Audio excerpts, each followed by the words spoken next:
Nous allons parler maintenant du cas Béquinal. Qu'est-ce que le cas Béquinal? Le cas Béquinal, c'est donc le 9e jeu du Libro de los Juegos, donc livre des jeux d'Alphonse X de Castille, livre achevé donc en 1283, et donc on présente donc ici un jeu datant du Moyen Âge. Donc le cas Béquinal. Alors, le cas Béquinal, je le présente déjà par écrit sur mon site l'Académie des Jeux Oubliés. Vous pouvez déjà regarder.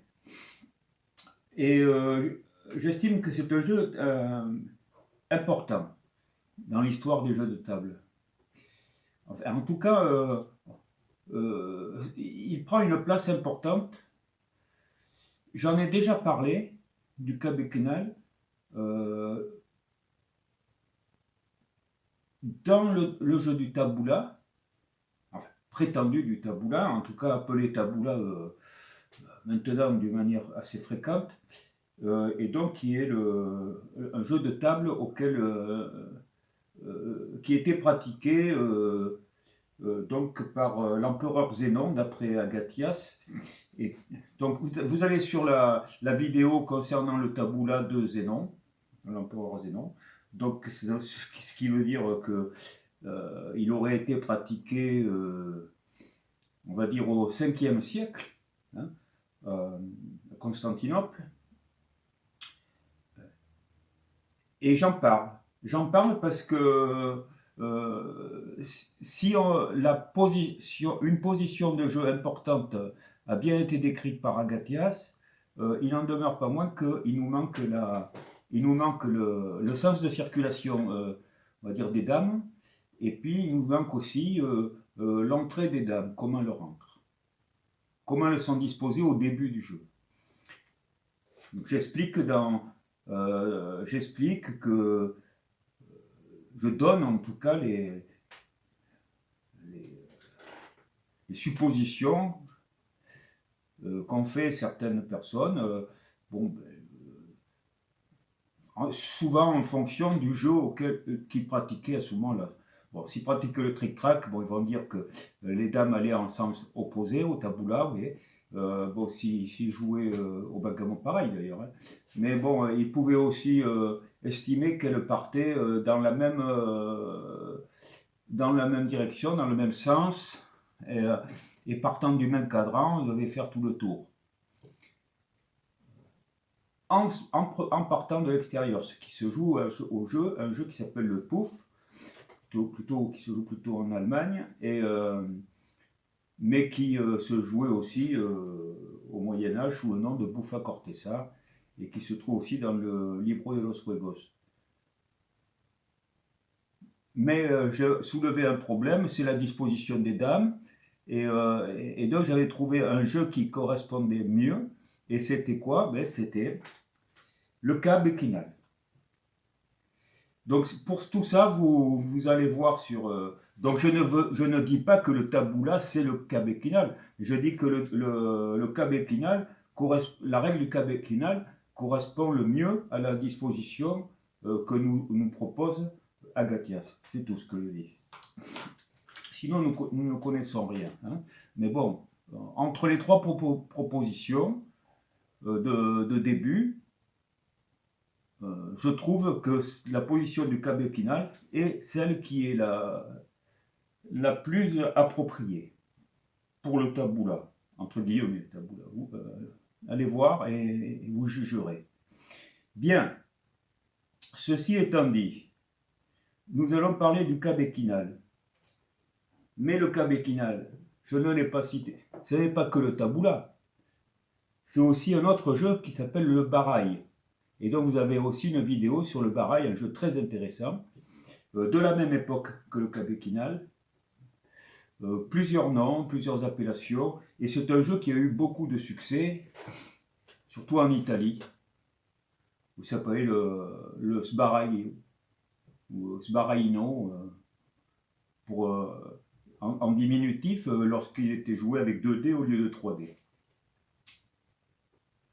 il y a une vidéo très complète que j'ai faite sur le barail. Moi, je l'ai appelé avec un nom plutôt français, le barail. De toute façon, c'est la même chose. Mais vous verrez qu'en fait, entre le barail et le câble quinal, il y a très peu de différence. Donc, je vais enlever les cartes. Ici, je retire. Et nous voici dans la position de départ du câble quinal. Alors, le câble quinal se joue avec 3 dés. 15 dames d'une couleur, 15 dames d'une autre. Ici, c'est les blanches, ici, les noirs. Il y a 4 cadrans, toujours. Et c'est un jeu où les dames, comme le taboula, je suppose, comme le barail, se jouent dans la même direction, dans le même sens. C'est-à-dire qu'elles vont faire premier cadran, deuxième cadran, troisième cadran, quatrième cadran, et elles vont sortir. Lorsqu'elles seront toutes rentrées, si toutes les noires sont rentrées, elles pourront sortir, si tous les blancs sont rentrés, elles sont sortis. Une dame isolée pourrait être battue par l'adversaire. Si la blanche est ici et que la noire tombe ici, elle l'enlève, et où est-ce qu'elle va? Elle repart au début du premier cadran, et elle doit rentrer avant que les autres puissent continuer. Ça, c'est vraiment très classique. Hein. Donc, je vais aller assez vite, puisque si vous allez voir la règle du barail, vous aurez toutes les informations. Pour le reste, qu'est-ce qu'on peut dire? Ben, pas grand-chose. Hein. Donc, je vous rappelle simplement que les doublés, les triplés, n'apportent rien de plus que ceux qui valent. Hein. C'est-à-dire, si vous avez un triplé de 3, ben, jouez une fois le 3, deux fois le 3 et 3 fois le 3, et puis c'est tout. Pareil, un doublé, c'est pareil. Il n'y a rien, ça n'a pas rien de plus, ça ne se joue pas double ou triple, rien du tout. Voilà, qui commence? Ben, chacun lance un dé, toujours pareil, voilà. Par exemple, là c'est vous, par exemple, qui avez joué, vous avez le 5, vous avez le jeu le plus fort, c'est ce que, dans le livre des jeux, c'est ce qui s'appelle faire une bataille, donc, et vous avez gagné la bataille, donc vous reprenez les dés, et vous jouez. Et vous jouez avec lesquels? Vous jouez avec les... Alors là, ici, je dis les noirs, hein, mais bon, on aurait pu mettre les blancs à la place des noirs. Hein. Bon. Il ne faut pas s'embêter avec ça. Hein. Et donc, en fait, pourquoi vous commencez? Parce que vous êtes défavorisé. Parce que comme vous êtes en arrière, disons que celui qui... On fait commencer, on fait commencer celui avec les dames. Celui qui a gagné la bataille, on le fait commencer avec les dames qui sont les plus en arrière. Donc, c'est-à-dire, c'est celle-ci. Voilà. Et c'est ça. C'est ça donc le câble quinal, c'est ça. Et donc, alors, j'explique, je l'avais dit dans le tableau, mais je le réexplique, puisque c'est quand même la vidéo qui est dédiée au câble quinal. Donc, pourquoi on l'appelle câble quinal? Parce qu'ici, vous avez on va dire la case 1, 2, 3, 4, 5 et 6. Hein. Et on va dans ce sens. À ce moment-là, vous voyez, cab, c'est la tête. Rappelez-vous, le cab est ça. La tête. Et puis ici, vous avez quinal, kin. Rappelez-vous, kin, 5, la cinquième. Donc, comme les dames sont placées sur la tête du cadran et la cinquième case, on lui donne le nom de câble équinal, ou iquinal maintenant on dirait, en castillan d'origine de la fin du XIIIe siècle. Voilà. En gros, ça y est, j'ai tout dit. Voilà. J'ai tout dit. Alors, ça, c'est la version, c'est la première version. La deuxième version, c'est on ne joue plus avec 3 dés, et c'est pareil pour le barail. Hein. On joue plus qu'avec 2 dés. Donc, je supprime un dé. C'est la version la plus intéressante et que je recommande. Alors là, la version avec 2 dés, c'est tout simple. On lance 2 dés, pareil. au lieu de 3. Là, j'ai fait 4 et 3, sauf que il y a un dé virtuel. Le dé virtuel, ce sont les deux joueurs qui s'entendent au début de la partie. C'est comme ça que la règle est écrite dans le livre des jeux d'Alphonse X. Alors, les joueurs s'entendent avant de commencer la partie et ils disent, voilà, le troisième dé vaudra tant. Et il sera toujours de cette valeur. On ajoutera donc un troisième dé virtuel. Voilà.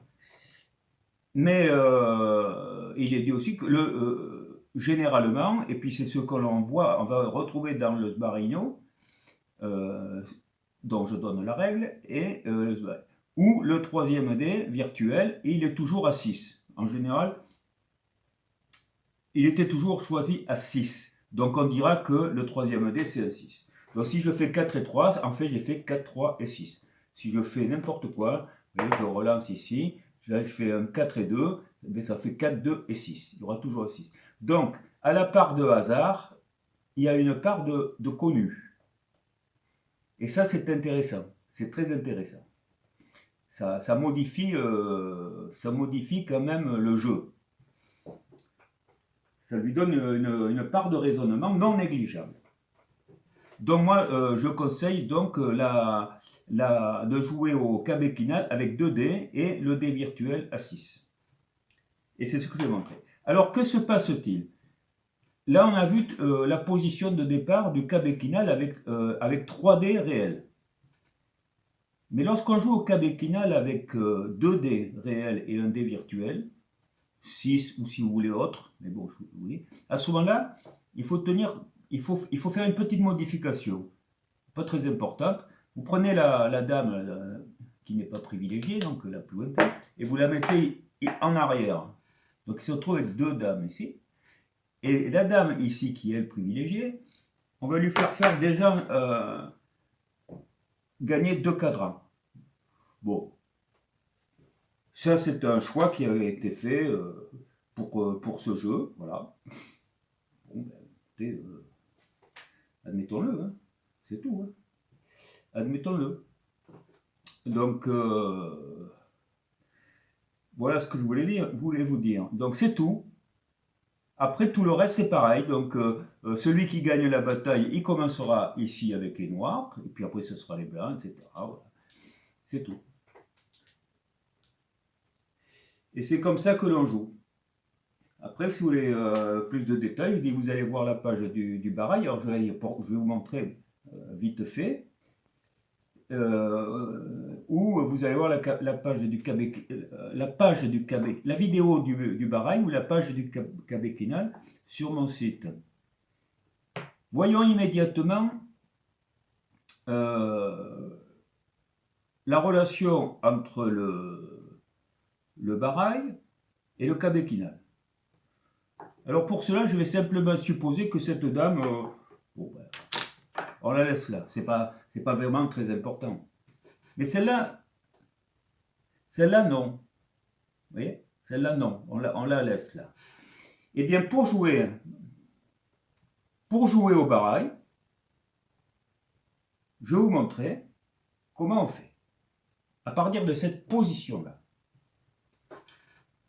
Alors là, je dis, on joue au barail, barail non, au petit barail, on va dire. C'est-à-dire avec 2 dés et un dé virtuel qui est toujours à 6. C'est un jeu qui a fait l'objet de traités importants. Hein. En Italie, comme le tric-trac, comme on aurait pu faire le backgammon, etc. Aux alentours de l'an 1600. Ce n'est pas rien, c'est un vrai traité, hein, avec les entrées, les débuts. C'était quand même un jeu à succès, à grand succès. C'est pour ça que je vous dis que pour moi, ce jeu-là, le Kabekina, bon, sous des appellations barail ou autre, eh bien, est un jeu capital. Capital. Vous voyez? Je viens de translater, si vous voulez. Alors celle-là, est ici. Hein, et de ce cadran-là, je l'ai mis sur ce cadran-là. se cadencent. Alors donc, qu'est-ce qui change? Rien du tout. On fait la bataille. Celui qui gagne la bataille, il joue avec les noirs. Bon, si ça avait été les blancs à la place, on jouerait avec les blancs. Et toujours pareil. Et la seule différence, c'est que entre le... Bon, ben là, écoutez, celui-là, avant, ici, ça faisait 1, 2, il fallait faire au troisième. Et là, vous voyez bien qu'ici, de façon 1, 2, c'est pas possible. Hein. Donc, de toute façon, celui-là, vous voyez que vous ne pouvez pas translater celui qu'on avait dans le cas béquinal. Il serait en dehors du jeu. Donc, ça pose plus de problème. On est obligé d'en rester là. Voilà. Donc, au barail, baraino, sbaraino, le diminutif, eh bien, c'est comme ça. C'est exactement le cas béquinal à 2D. C'est le cas béquinal à 2D. Et le sbaraino, c'est la même chose. Sauf qu'on a un cadran d'avance. Et puis voilà. Et j'ai quasiment tout dit. Donc vous voyez, ce jeu est passionnant. Vous pouvez l'essayer, il est passionnant. Et vous verrez. Alors pourquoi, bon, je vous le redis vite fait pour le taboula, c'est parce que si vous remettez le cas béquinal, je vais dire, avec, peu importe, hein, avec, on va dire, de base, hein, avec 3D, oui, de 3D, hein, puisque de toute façon,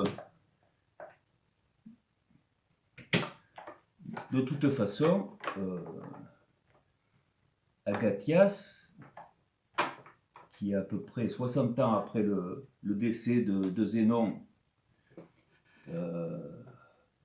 nous raconte cette partie, enfin la position de cette partie et puis le drame qui se passe pour Zénon. Un très mauvais coup. Allez voir cette vidéo, elle est très intéressante à mon avis. Il joue avec 3D réel. Donc on va dire que, eh bien, dans la position qui est décrite, si toutes les dames vont dans le même sens, on s'aperçoit que la position qui est déjà bien avancée, il reste 7 dames, par exemple, blanches, ici, si on tourne dans ce sens, 7 dames blanches, on tourne dans ce sens, et par contre, toutes les noires sont quand même réparties de l'autre côté. Les noirs, sachant que pour cas béquinal, commence en premier. C'est plausible. C'est plausible. Mais ce n'est ce sont que des conjectures, comme on dit. Voilà. Mais pour moi, c'est le plus plausible. Mais ça, ici, n'est pas la place de parler du taboula entre guillemets. C'est de parler du cas béquinal et de ses relations avec peut-être le taboula et certainement avec 100% avec le barail. Donc voilà, j'ai terminé. C'est tout ce que je voulais dire. Après tous les détails, vous allez soit sur la vidéo du barail, soit vous allez sur ma page du cas béquinal qui se trouve donc sur mon site, l'Académie des Jeux Oubliés. Je vous remercie de m'avoir suivi et je vous dis à très bientôt pour une prochaine vidéo. Au revoir.